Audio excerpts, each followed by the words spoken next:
Good day each and everyone. For today's video, I am going to talk about ethnocentrism and cultural relativism. So without further ado, let's get started.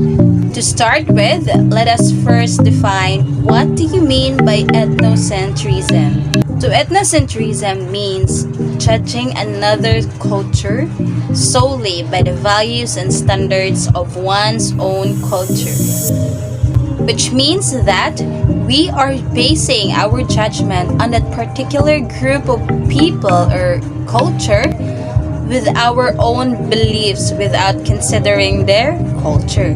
Ethnocentric individuals judge other groups relative to their own ethnic group or culture, especially with the concern for language, behavior, customs, and religions.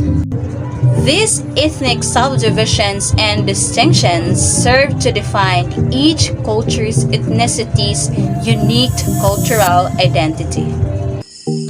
According to William G. Sumner, he defined ethnocentrism as the technical name for the view of things in which one's own group is the center of everything,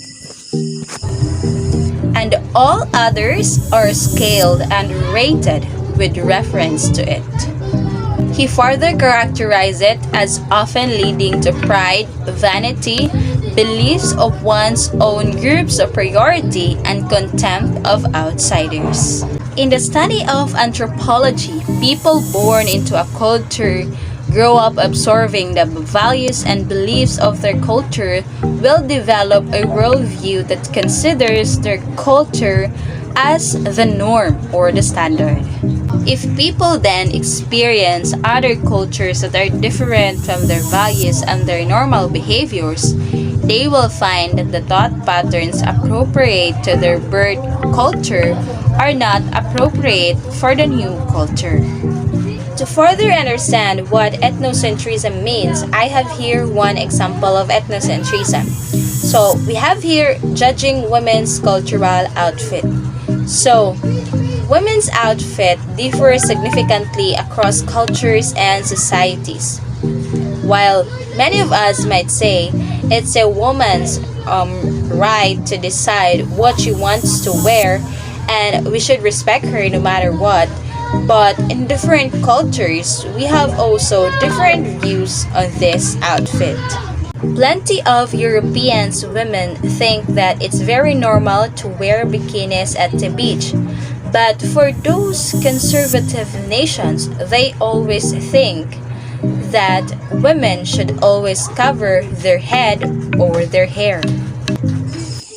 In this example, again, both cultures may use an ethnocentric lens to look at the other culture.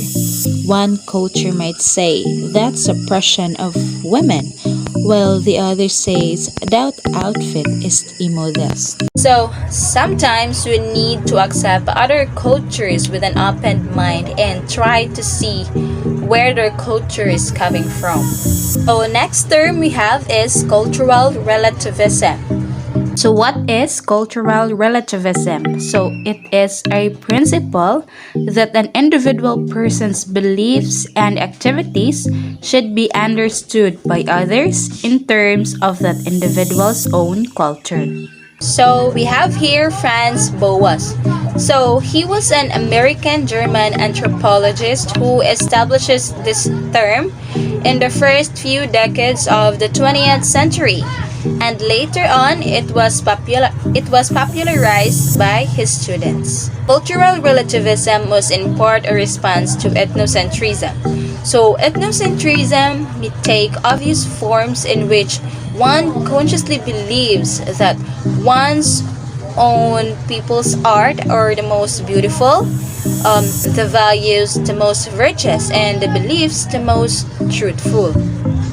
Franz Boas articulated the idea in 1887 wherein he emphasized that civilization is not something absolute but is relative, and that our ideas and perceptions are true only so far as our civilization goes.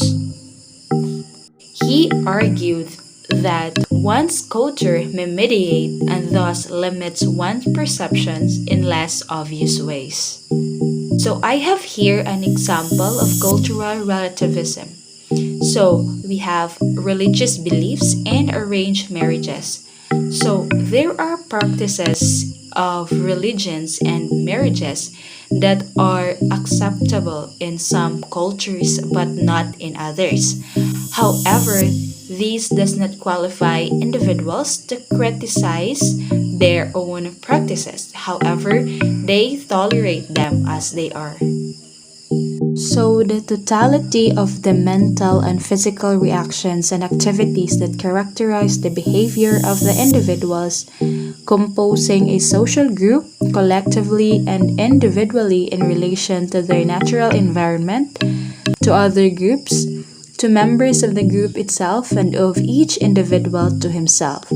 So, this understanding of culture confronts anthropologists with two problems. So, first off, they have how to escape the unconscious bonds of one's own culture, which inevitably bias our perceptions of and reactions to the world.